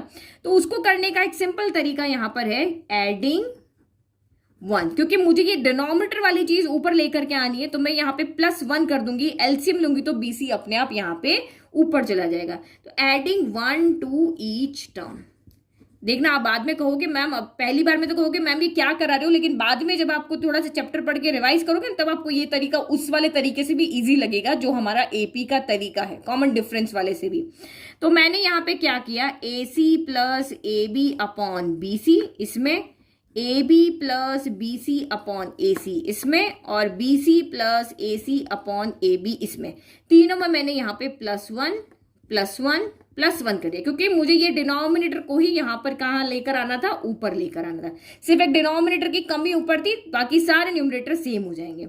अब आप यहाँ पे क्या करो, एलसीएम ले लो। तो यहाँ पे हम कर रहे हैं टेकिंग, और ये भी अभी क्या है, एपी में ही है, क्योंकि हमारी प्रॉपर्टी है कि एपी में अगर आप सेम नंबर को ऐड कर देते हो तो भी एपी एपी ही रहेगी, अगर वो पहले से एपी है तो इसीलिए मैंने सेम प्रॉपर्टी का यहाँ पर यूज किया, जो 4 प्रॉपर्टी हमें पता है। अब आप एलसीएम लोगे तो ए C plus A B plus A C upon A C हो जाएगा, ये एलसीएम लेंगे ना, तो ए सी और 1 का एलसीएम ए सी आएगा, और यहाँ 1 है तो ये ऊपर जाके चला जाएगा। और यहाँ पे आपका एक सेकेंड, यहाँ बी सी है ना, बी सी है, यस बी सी है, तो यहाँ बी सी आएगा। ठीक है, फिर यहाँ पे ए सी है तो एलसीएम लिया, तो ये आपका क्या हो जाएगा, यहाँ पे A B plus B C plus A C हो जाएगा एलसीएम लेने के बाद में। और यहाँ पे आपका ए बी एलसीएम आएगा इसके डिवाइड में, तो इसको मैं ऑर्डर में ही लिख लेती हूँ, या फिर ये देखो B C plus A C plus आपका यहाँ पे ए बी हो जाएगा। तो देखो सभी जगह टर्म सेम है, ए सी ए बी यहाँ भी है, यहाँ भी है और यहाँ भी है, बी सी यहाँ है और आपका यहाँ पे बी सी यहाँ भी है, यहाँ भी है, और ए सी यहाँ है और यहाँ है। देखो एडिशन में ऑर्डर का कोई फर्क नहीं पड़ता है, तो क्या आगे पीछे लिखो, ये देखो 2 + 3 + 1 लिखो, 1 + 2 + 3 लिखो, 2 + 3 + 1 लिख दो, कोई फर्क नहीं पड़ता, सम सेम आना चाहिए। तो अब ये मेरी कॉमन टर्म हो गई है, कॉमन टर्म हो गई तो अब हम इसको यहाँ से कैंसिल कर सकते हैं, मतलब हम लिखेंगे क्या यहाँ पे, डिवाइडिंग ईच टर्म, जिसको हमें हटाने, क्योंकि मैंने कहा एक कांस्टेंट नंबर से यहाँ पे सब में प्लस किया, फर्क नहीं पड़ेगा एपी में, एक कांस्टेंट नंबर को मैंने यहाँ पे डिवाइड किया तो भी कोई फर्क नहीं पड़ेगा एपी में, हमारी प्रॉपर्टी हमें कहती है। तो डिवाइडिंग ईच टर्म बाय, जिसको हटाना है उससे आप लिखोगे डिवाइड कर रहे हैं, A C plus A B plus B C से हम इसको डिवाइड कर रहे हैं। तो आपको यहाँ पे लिखने की जरूरत नहीं, ये सिर्फ हमने लिख दिया, इसका मतलब ये टर्म यहाँ पे कैंसिल हो गया, हमने नीचे डिवाइड किया, मतलब ये यहाँ पे हमने इसको क्या किया, डिवाइड किया, और ये टर्म इस पूरी टर्म से यहाँ पे कैंसिल हो गई, जो बच गया वो यहाँ पे लिख दो। तो बचा क्या यहाँ से, 1 अपॉन बी सी बचा, यहाँ से 1/AC बचा और यहाँ से 1/AB बचा। ये कॉमन टर्म यहाँ से सारी कैंसिल आउट हुई और ये अभी भी मेरा यहाँ पर क्या रहेगा, AP में ही रहेगा, क्योंकि सेम नंबर ऐड किया, सेम नंबर डिवाइड किया, AP में कोई फर्क नहीं पड़ा। लेकिन अभी भी मेरा यहाँ पे ABC तो आया ही नहीं, मुझे तो ABC AP में लेकर आना है, तो यहाँ पे A आना चाहिए, यहाँ B आना चाहिए, यहाँ C आना चाहिए। तो अब क्या करें, तो देखो यहाँ पे मुझे सिंपली क्या दिख रहा है, अगर मैं सारे ऊपर वाली टर्म को ABC से मल्टीप्लाई कर दूं तो यहाँ BC से BC कैंसिल हो जाएगा, A बच जाएगा, यहाँ AC से AC कैंसिल हो जाएगा, B बच जाएगा, यहाँ AB से AB कैंसिल होकर C बच जाएगा और मेरा काम यहाँ पे हो जाएगा। तो बस यही जुगाड़ आपके दिमाग में आना चाहिए कि क्या करें कि हम यहाँ पे ABC को लेकर के आ जाए। तो मुझे यहाँ पे क्या दिख रहा है कि मुझे यहाँ A लाना है, A नहीं है यहाँ पर, तो मैं सिर्फ यहाँ पे A को ऊपर नीचे मल्टीप्लाई नहीं कर सकती, यहाँ ओनली B को नहीं कर सकती, यहाँ C को नहीं कर सकती, जो भी करना है वो तीनों में करना है, क्योंकि वो AP वाले रूल को फॉलो करना चाहिए। तो इसको अकेले A से, इसको अकेले B से, इसको अकेले C से मल्टीप्लाई करने के बजाय मैं तीनों को ही ABC से मल्टीप्लाई कर देती हूँ। तो हमने यहाँ लिखा multiplying each term by ABC से मल्टीप्लाई करो, तो ये आपका यहाँ पे हो गया ABC/BC, यहाँ पे भी हो गया ABC/BC और यहाँ पे भी हो गया ABC/BC और सेम नंबर से मल्टीप्लाई किया, तो ये अभी भी मेरी क्या रहेगी, AP ही रहेगी। तो अब BC से BC कैंसिल कर दो और यहाँ पे AC से AC कैंसिल कर दो और यहाँ पे आपका AB था, सब गलत गलत लिख दिया, AB से AB कैंसिल कर दो, तो यहाँ सिर्फ आपका क्या बचा, A बचा, यहाँ कौन बचा आपका B बचा और यहाँ कौन बचा, C बचा, और यही तो हमें शो करना था कि ये हमारी क्या है, AP में है। तो जो हमें गिवन था उसी को सॉल्व करते करते करते, हमारी प्रॉपर्टी को यूज करते करते जो हमें प्रूव करना था वो हम लेकर आ गए। इसको सॉल्व करके, पहले वाले को सॉल्व करके ओनली A बचा, दूसरे से B बचा और तीसरे से आपका यहाँ पर C बचा। समझ में आ गया? तो ये देखो कितना सिंपल तरीका था। प्रॉपर्टीज माइंड में है तो बस यही जुगाड़ लगाना है कि भाई इसको कैंसिल करना है तो कैसे करें, उसको कैंसिल करना है तो कैसे करें, लेकिन सेम नंबर ऐड मल्टीप्लाई, यहाँ पे प्रोडक्ट होना चाहिए, डिवाइड होना चाहिए, प्लस होना चाहिए, माइनस होना चाहिए। अब दूसरा मेथड भी देख लो जिसको वो समझना है। देखो ये सेकंड मेथड मैंने आपको पूरा यहाँ पे सॉल्व कर दिया, मैं आपको सिर्फ एक्सप्लेन कर रही हूँ। आपको ये AP में दिए हुए हैं, दैट मीन्स ये कॉमन डिफरेंस वाला जो रूल है वो यहाँ पे फॉलो करेंगे कि A2 माइनस A1 जो होगा वो A3 माइनस A2 के इक्वल होगा। तो अब मैंने यहाँ पे वैल्यू रख दी। अब वैल्यू रखने के बाद आपको सिर्फ यहाँ पे सॉल्व करके और क्या लेकर के आना है, तो B माइनस A, क्योंकि ABC को दिखाना है ना, तो B minus A equal to C minus B हमें लेकर के आना है। तो क्या क्या स्टेप मैंने यहाँ पे किया, पहले B को अंदर मल्टीप्लाई कर दिया, यहाँ A को कर दिया, यहाँ C को कर दिया, यहाँ B को कर दिया, ये सारी टर्म यहाँ पे लिख दी। बस दिमाग में आपके एक चीज यहाँ पे रहनी चाहिए कि मुझे B minus A equal to C minus B लेकर के आना है। ये चीज आपके दिमाग में आपको बिठा के रखनी है अभी, जब तक आपका ये शो नहीं हो जाता। तो ये सारे मैंने मल्टीप्लाई कर दिए। अब मुझे 4 टर्म इधर दिख रही है, 4 टर्म इधर दिख रही है, तो मुझे कुछ ऐसी पेयरिंग करनी पड़ेगी कि मेरा B माइनस A आए। तो मैंने यहाँ पे देखा ये B/C है, ये A/C है, इन दोनों का अगर मैं LCM लेती हूँ, इसका और इसका, तो ये यहाँ पे क्या हो जाएगा, B माइनस A/C हो जाएगा। और इन दोनों का LCM लेती हूँ तो ये B स्क्वायर, क्योंकि देखो यहाँ B स्क्वायर हो जाएगा, यहाँ A स्क्वायर हो जाएगा, तो ये LCM लेकर के मेरा ये आ जाएगा। तो यहाँ जो ये 2 स्टेप मैंने, ये वाली जो स्टेप की है पेयरिंग करने वाली, ये आप थोड़ा सा यहाँ पे क्या करोगे, दिमाग लगाओगे, यहाँ पे क्या करोगे, अपना दिमाग लगाओगे। ठीक है, तो दिमाग लगा करके आप यहाँ पे अरेंज करोगे कि किसको किसके साथ रखने पर मेरा B माइनस A आएगा। इन दोनों को रखने पर और इन दोनों को रखने पर, पेयरिंग करके एलसीएम लेने पर मेरा B माइनस A बन रहा है। इधर से C माइनस B देखेंगे तो इन दोनों को साथ रखा, इन दोनों को साथ रखा और एलसीएम ले तो मेरा C माइनस B यहाँ पे बन रहा है। तो यहाँ तो सीधा बन गया, यहाँ A square minus B square है तो A plus B A minus B हो गया। यहाँ तो सीधा का सीधा बन गया, यहाँ पे आपको आइडेंटिटी लगानी पड़ेगी, A square minus B square, capital कर देती हूँ। ठीक है, तो वो क्या होती है, A plus B A minus B होती है, लगा ली। अब जो कॉमन निकल रहा था हमने यहाँ से कॉमन ले लिया, मुझे तो B माइनस A से मतलब है, इधर भी है इधर भी है, बाहर ले लिया, यहाँ से 1/C बचा, यहाँ से जो बचा वो यहाँ लिख दिया, यहाँ से C माइनस बी बाहर ले लिया, ये C माइनस बी यहाँ भी है, जो बचा वो लिखा और यहाँ पे बाहर लिख के जो बचा वो रख दिया। सॉल्व किया तो ये पूरा इससे एलसीएम लेकर के सॉल्व किया, ये पूरा इससे कैंसिल हो गया और ये आ गया। अगर ये हमारा यहाँ पे कॉमन रेशियो इक्वल आ रहा है, दैट मीन्स ABC हमारे यहाँ पे AP में है। तो दोनों में से जो मेथड आपको इजी लगता है वो करो। मुझे तो पहला वाला जो प्रॉपर्टी वाला मेथड है ना वो बहुत इजी लगता है, क्योंकि जो आपको आइडिया लगता है वो उसमें लगाते रहो, बस एंड में ABC बच जाना चाहिए। तो ये हो गए हमारे यहाँ पे टोटल 16 क्वेश्चन। अब रिमेनिंग 16 क्वेश्चन हम नेक्स्ट वीडियो में सॉल्व करेंगे। चैनल को लाइक शेयर सब्सक्राइब करना ना भूलें। Thank you.